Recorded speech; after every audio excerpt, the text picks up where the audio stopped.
अस्त होते न उदय होते हैं। जिन लोगों को सूर्य भगवान मध्याह्न में दिख रहे हैं उसी समय कहीं अंधकारमयी रात्रि होती है।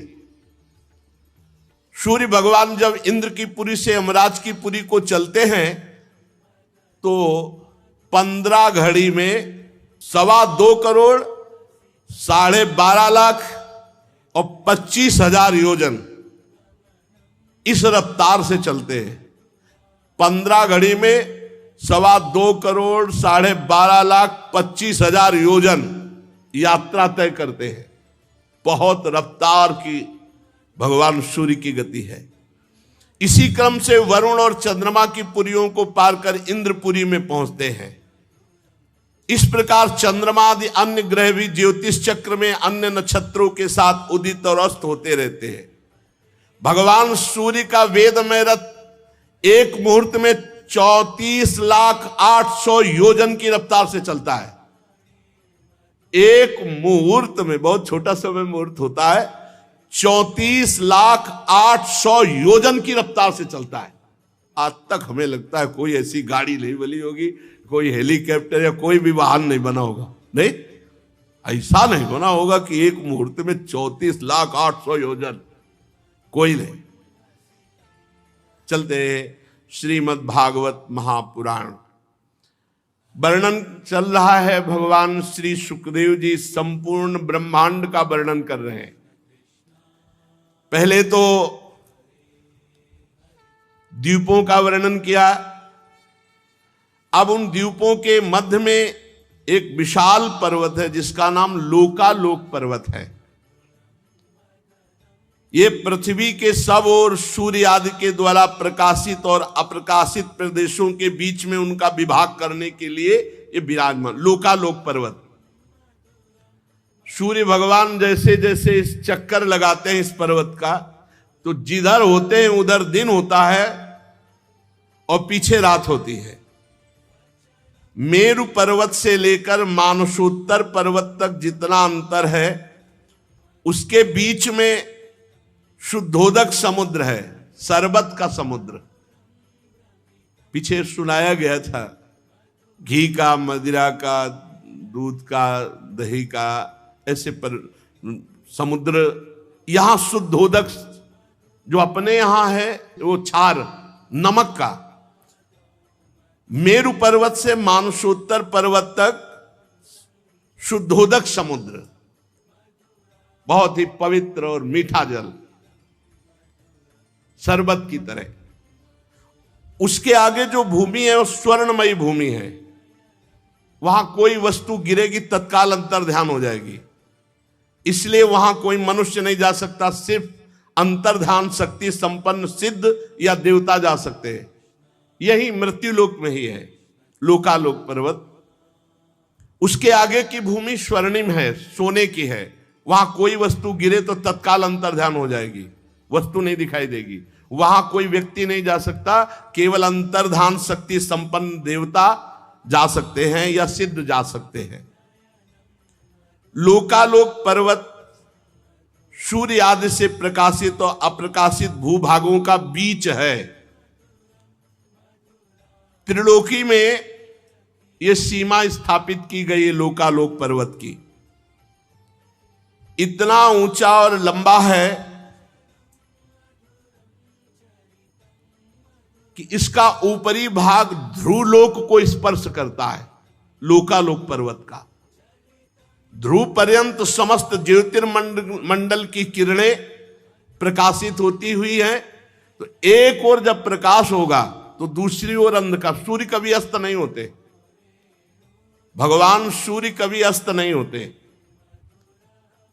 प्रमाण लक्षण स्थिति के अनुसार ये हमने भूमंडल का वर्णन किया। ये 50 करोड़ योजन का है भूमंडल।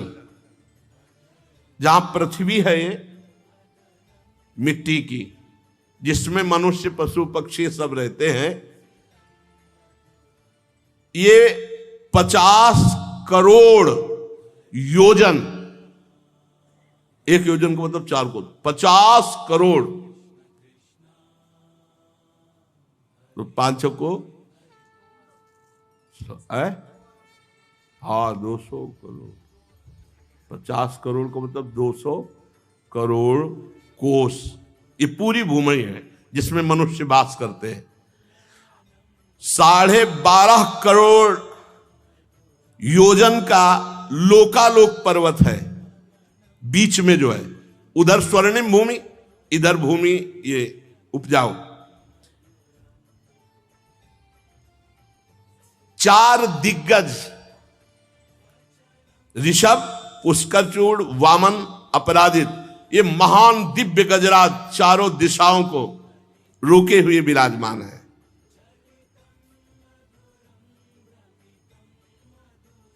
दिग्गजों को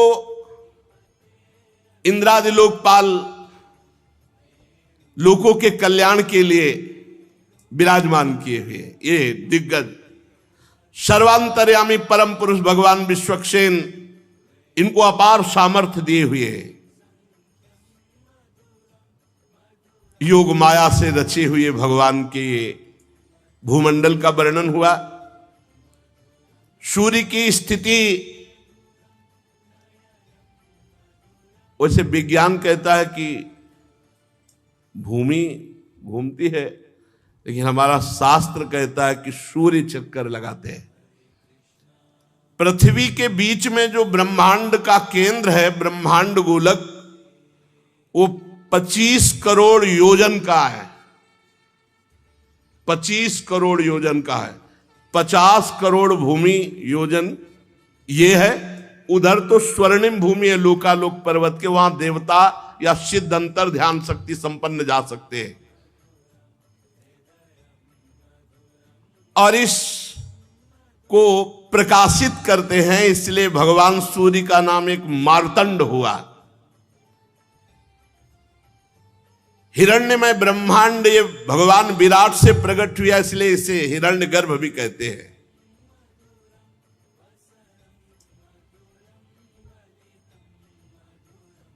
जितना हमने तुमको भूमंडल का विस्तार बताया, उससे दुगना अंतरिक्ष लोक है। जैसे मटर या चना के एक भाग को जान ले तो दूसरे भाग की लंबाई पता चल जाती है। जितना भूमंडल है 50 करोड़ योजन, और उधर तो द्युलोक भी इतना ही है। और द्युलोक और भूलोक के बीच में एक अंतरिक्ष लोक है। ये दोनों का संधि स्थान है। मध्य भाग ग्रह नक्षत्र विराजमान है। अंतरिक्ष में भूमंडल और अंतरिक्ष के बीच में ही ये ग्रह नक्षत्र दिखाई दे रहे हैं। इनके ऊपर द्युलोक है, जहां किसी यंत्र का प्रवेश ही नहीं हो सकता है। वहां तो आगे द्युलोक में फिर स्वर्ग आदि की तरफ यात्रा वो सब सिद्ध और देव पुरुष करते हैं। अंतरिक्ष में कुछ सीमा तक ये यंत्र आदि जा सकते हैं।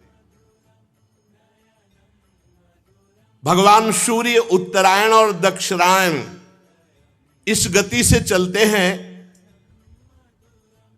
मकर आदि राशियों में ऊंचे नीचे समान स्थानों में जाकर कभी दिन को बड़ा करते, कभी रात को बड़ा करते, कभी दिन को छोटा करते, कभी रात को छोटा करते हैं।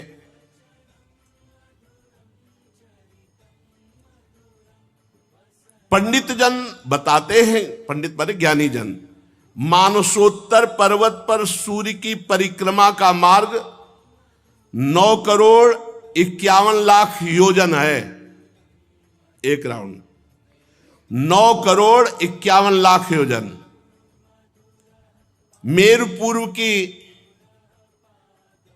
तरफ जब भगवान सूर्य जाते हैं तो देवराज इंद्र की जो देवधानी अमरावती पुरी है उसको प्रकाशित करते हैं। उसके आगे जब दक्षिण की तरफ बढ़ते हैं तो यमराज की संयमिनी पुरी है। फिर जब पश्चिम की तरफ बढ़ते हैं तो वरुण जी की निम्लोचनी, और उत्तर की तरफ तो चंद्रमा की विभावरी। इन पुरियों को प्रकाशित करते हुए भगवान सूर्य आगे बढ़ते हैं तो सूर्योदय, मध्याह्न, सायंकाल, अर्धरात्रि, ये क्रम से होती रहती। भगवान सूर्य कभी अस्त नहीं होते, उनका निरंतर परिक्रमा चलती रहती भूमंडल की। भगवान सूर्य जब मेरु को बाएं ओर रख करके चलते हैं तो दिखाई देता है कि वो दाईं ओर चलने पर चलते वो बाईं ओर है। जिस समय भगवान सूर्य का उदय जहां होता है ठीक उसी समय कहीं अस्त दिखाई देता है। कहीं जहां भगवान सूर्य मध्याह्न के पसीना पसीना कर रहे हैं किसी को, तो उसी समय आराम से आधी रात को कोई सो रहा होता है। भूमंडल में देख लो, यही की बात कह रहे हैं। कभी सूर्य अस्त नहीं होते, कभी सूर्य उदय नहीं होता, वो तो निरंतर चल रहे हैं। लोकालोक पर्वत के कारण वो अस्त और उदय का ऐसा, लोक माने प्रकाशित, आलोक माने अंधकार, लोकालोक पर्वत, उसी के कारण ऐसा अनुभव होता है। जहां कहीं आधी रात होगी तो कहीं पसीना चुआ रहे होंगे, दोपहर होगा, कहीं प्रातः हो रहा होता है तो कहीं वो अस्त हो रहे होते, वो पहाड़ पर्वत के कारण। सूर्य भगवान ना अस्त होते ना उदय होते हैं। जिन लोगों को सूर्य भगवान मध्याह्न में दिख रहे हैं उसी समय कहीं अंधकारमयी रात्रि होती है। सूर्य भगवान जब इंद्र की पुरी से यमराज की पुरी को चलते हैं तो 15 घड़ी में 2.25 करोड़ 12.5 लाख और 25,000 योजन इस रफ्तार से चलते हैं। 15 घड़ी में 2.25 करोड़ 12.5 लाख 25,000 योजन यात्रा तय करते हैं। बहुत रफ्तार की भगवान सूर्य की गति है। इसी क्रम से वरुण और चंद्रमा की पुरियों को पार कर इंद्रपुरी में पहुंचते हैं। इस प्रकार चंद्रमा आदि अन्य ग्रह भी ज्योतिष चक्र में अन्य नक्षत्रों के साथ उदित और अस्त होते रहते हैं। भगवान सूर्य का वेदमय रथ एक मुहूर्त में 34,800,000 योजन की रफ्तार से चलता है। एक मुहूर्त में, बहुत छोटा समय मुहूर्त होता है, 34,800,000 योजन की रफ्तार से चलता है। आज तक हमें लगता है कोई ऐसी गाड़ी नहीं बनी होगी, कोई हेलीकॉप्टर या कोई भी वाहन नहीं बना होगा। नहीं, ऐसा नहीं बना होगा कि एक मुहूर्त में 34,800,000 योजन, कोई नहीं। इस रफ्तार से सब पूरे ब्रह्मांड को प्रकाशित करते हुए भगवान सूर्य, संवत्सर नाम का एक चक्र पहिया, 12 मास रूपी अरे, 6 ऋतु रूपी नेमी, 3 चौमासे रूपी नाभि और रथ की धुरी का एक सिरा मेरु पर्वत की चोटी पे रखा हुआ है और दूसरा मानसोत्तर पर्वत पे, और निरंतर भगवान सूर्य का रथ घूमता रहता है। एक पहिया सुमेरु पर्वत पर, एक मानसोत्तर पर्वत पर, और बीच से एक यंत्र गया जो ध्रुवलोक से कनेक्शन है। जैसे ऊपरी भाग को रोके तो ऐसे रथ से ऊपर ध्रुवलोक से कनेक्शन। एक पहिया सुमेरु, एक मानसोत्तर पर्वत, और बीच की यात्रा चलती है जिसमें भगवान सूर्य बैठते हैं। वो सिंहासन रथ का जानते हो कितना बड़ा है? 36 लाख योजन। सूर्य भगवान को ऐसे थोड़ी कि हमारी तुम्हारी तरह वैसे बैठे हैं कि हाथ दो हाथ में बैठ गए। 36 लाख योजन रथ में बैठने का स्थान है भगवान सूर्य के। रथ पूरा जो रथ है वो 9 लाख योजन चौड़ाई, तो जिसमें बैठते हैं 36 लाख योजन, और पूरा रथ ऐसे 9 लाख योजन का है। जुआ जिसमें घोड़े, तो वो 36 लाख योजन का लंबा जुआ है। तो घोड़े कौन है? साक्षात गायत्री। 7 छंद जो गायत्री के हैं, मूर्तिमान वहां अश्वरूप धारण करके विराजमान है। और सारथी कौन है? अरुण जी महाराज, गरुण जी के बड़े भाई अरुण जी। इनके कमर के नीचे का अंग तैयार नहीं हुआ था, आगे प्रसंग में आएगा। ये भगवान सूर्य की तरफ मुख करके बैठते हैं, आगे की तरफ नहीं। आगे की तरफ पीठ करके बैठते हैं, भगवान सूर्य की तरफ मुख करके बैठते हैं। महाराज अरुण, गरुण जी के बड़े भाई अरुण जी, ये सारथी हैं भगवान सूर्य के। गायत्री मूर्तिमान छंद, ये 7 घोड़े हैं। रफ्तार एक मुहूर्त में 34,08,000 योजन। भगवान सूर्य इस रथ पर विराजमान होकर भूमंडल को प्रकाशित करते हैं। सूर्य देव की तरफ ही मुंह करके अरुण देव उनके सारथी बैठते हैं। विश्व में दूसरा कोई सारथी नहीं इनके सिवा, कोई सारथी नहीं कि भगवान सूर्य के सामने बैठ जाए, अरुण देव ही महाराज हैं।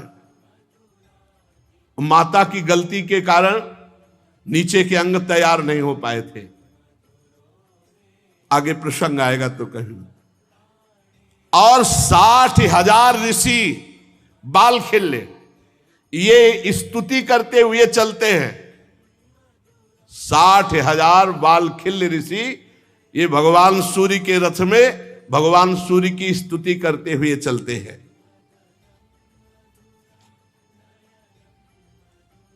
ऋषि, गंधर्व, अप्सरा, नाग, यक्ष, राक्षस, देवता, ये 14 कोई नृत्य कर रहा है, कोई गान कर रहा है, कोई स्तुति कर रहा है, कोई ऐसे चलते हैं भगवान सूर्य। जैसे भगवान सूर्य चल रहे तो गंधर्व गान कर रहे, अप्सरा नृत्य कर रही, ऋषि स्तुति कर रहे, ऐसे चलते हैं भगवान सूर्य। भगवान सूर्य भूमंडल में 9,51,00,000 योजन लंबे घेरे में से प्रत्येक क्षण में 2-2 हजार योजन की दूरी तय करते, प्रत्येक क्षण में। परीक्षित ने कहा, महाराज आपने जो कहा कि भगवान सूर्य राशियों की ओर जाते समय मेरु और ध्रुव को दाईं ओर रखकर चलते हैं, पर दिशा दिखाई देती है कि वो दक्षिण की ओर चल रहे हैं। समझ नहीं पाया आपका कहने का भाव। श्री सुखदेव जी महाराज कह रहे, कुम्हार के घूमते हुए चाक पर बैठ करके अगर चींटी देखे, चींटी चाक में बैठी हुई है और चाक घूम रही, तो चींटी विभिन्न स्थानों में दिखाई देगी, लेकिन बैठी एक ही जगह है, विभिन्न स्थानों में घूमने के कारण दिखाई देगी। इसी प्रकार नक्षत्र और राशि ये काल चक्र में पड़कर ध्रुव और मेरु को दाएं रखकर घूमने वाले सूर्य को ये स्थित दिखाई देते हैं। ग्रह नक्षत्र तारे तो लगता है सूर्य दाईं ओर चल रहे हैं, पर सूर्य दाईं ओर नहीं चल रहे, सूर्य बाईं ओर चल रहे हैं। वो ग्रह नक्षत्र वहीं विराजमान है, इसलिए ऐसा दिखाई देता है। ये आदि पुरुष भगवान नारायण का स्वरूप ही है सूर्य भगवान, साक्षात नारायण। बोले कहाँ है भगवान, तो देखो ना किसने सूर्य भगवान को प्रकट किया है, कौन प्रकाश दे रहा है। प्रत्यक्ष में भगवान नारायण है सूर्य भगवान। ये वेदमय विग्रह से 12 मासों को विभक्त करते हैं और 6 ऋतुओं को, यही भारत देश में, अन्यत्र यह नहीं है। 6 ऋतुएं अन्यत्र नहीं है। आप देखो कहीं कहीं एकदम शीतलता ही शीतलता मिलेगी, गर्मी, बरसात, हेमंत, ये शिशिर, ये सब ऋतु, कहीं तो एकदम ठंड, और कहीं इतनी गर्मी की पूछो मत। वर्णाश्रम धर्म के अनुसार इन्हीं भगवान सूर्य नारायण की उपासना करके परम पद को भी प्राप्त किया जाता है। सूर्य भगवान संपूर्ण लोकों की आत्मा है, इन्हीं से रात दिन का विभाग होता है। उनका एक अव्यय ऋतु कहलाता है। आकाश में भगवान सूर्य का जितना मार्ग है वो आधा जब तय कर लेते हैं तो उसे एक अयन कहते हैं। दक्षिणायन और उत्तरायण से 2 भाग। इस प्रकार सूर्य की स्थिति से 1,00,000 योजन ऊपर चंद्रमा विराजमान है। परमहंस श्री सुखदेव जी कह रहे, और भगवान श्री कृष्ण द्वैपायन व्यासदेव जी त्रिकालज्ञ वो लिख रहे हैं, जो अभी आपने सुना वो भगवान सूर्य की गति। अंतरिक्ष के ऊपर जो द्युलोक है, उस द्युलोक के ऊपर सब पुरियों को प्रकाशित करते हुए भगवान सूर्य जो सुमेरु आदि में विराजमान अपने रथ पर वहां किसी की पहुंच आज तक किसी की नहीं है। फिर कह रहे हैं सूर्य से ऊपर 1,00,000 योजन चंद्रमा विराजमान है। हमारा शास्त्र कह रहा है कि सूर्य से ऊपर 1,00,000 योजन चंद्रमा विराजमान है। चंद्रमंडल, चंद्रमा की चाल सूर्य से भी बढ़कर तेज है, इसलिए वो सब नक्षत्रों के आगे रहता है। सूर्य के 1 वर्ष के मार्ग को चंद्रमा 1 महीने में तय कर लेता है, और 1 महीने के मार्ग को 2.25 दिन में, और 1 पक्ष के मार्ग को 1 ही दिन में तय कर लेता है। ये कृष्ण पक्ष में क्षीण होती हुई कलाओं से पितृगण के और शुक्ल पक्ष में बढ़ती हुई कलाओं से देवताओं के दिन रात का विभाग करता है।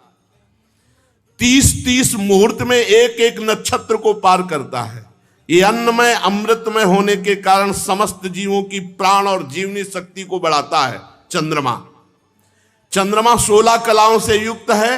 ये मनोमय अन्नमय अमृतमय पुरुष स्वरूप भगवान चंद्रमा है। ये देवता पितर मनुष्य भूत पशु पक्षी सरीसृप वृक्षादि सबके प्राणों का पोषण करता है, इसलिए सर्वमय देव चंद्रमा को कहा गया। चंद्रमा से 3,00,000 योजन ऊपर अभिजीत के 28 नक्षत्र विराजमान हैं। इन्हें भगवान ने काल चक्र में नियुक्त किया है। ये मेरु को दाईं ओर रखकर घूमते हैं। और देखो, चंद्रमा से 3,00,000 ऊपर अभिजीत 28 नक्षत्र, और अभिजीत नक्षत्रों से 2,00,000 योजन ऊपर शुक्र देवता विराजमान है। शुक्र नक्षत्र सूर्य की शीघ्र मंद और समान गतियों के अनुसार उन्हीं के समान ये कभी आगे कभी पीछे चलते हैं। ये बहुत मंगलकारी ग्रह है शुक्र, खूब वर्षा कराने वाला और बहुत मंगलकारी ग्रह शुक्र ग्रह है। ये सबके अनुकूल रहता है। शुक्र की गति जैसी वैसे ही चंद्रमा के पुत्र बुध की गति है। शुक्र से 2,00,000 योजन ऊपर चंद्रमा का ये पुत्र बुध विराजमान है। ये भी मंगलकारी है, किंतु जब सूर्य की गति का उल्लंघन करके चलता है तब आंधी बादल और सूखे की भय की सूचना देता है। बुध से 2,00,000 योजन ऊपर मंगल ग्रह है। यदि ये वक्र गति से न चले तो एक राशि को 3-3 पक्ष में भोगता हुआ 12 राशियों को पार करता है। ये सबका अशुभ करने वाला अमंगल सूचक ग्रह है मंगल। इसके मंगल ग्रह के 2,00,000 योजन ऊपर बृहस्पति जी विराजमान है। ये वक्र गति से न चले तो एक राशि को एक वर्ष में भोगते हैं। ये धर्म से चलने वाले ब्रह्म ऋषियों के सदा अनुकूल रहते हैं बृहस्पति गुरुदेव। और बृहस्पति जी के ऊपर 2,00,000 योजन के ऊपर शनि भगवान विराजमान है। 30-30 महीने तक एक राशि को भोगते हैं। ये सब राशियों को पार करने में 30 वर्ष लगाते हैं। ये सबके लिए अशांति कारक है। अगर ये विपरीत हो जाए तो बहुत ही हानि पहुंचा दे शनि भगवान। वो है सबके विपरीत ही।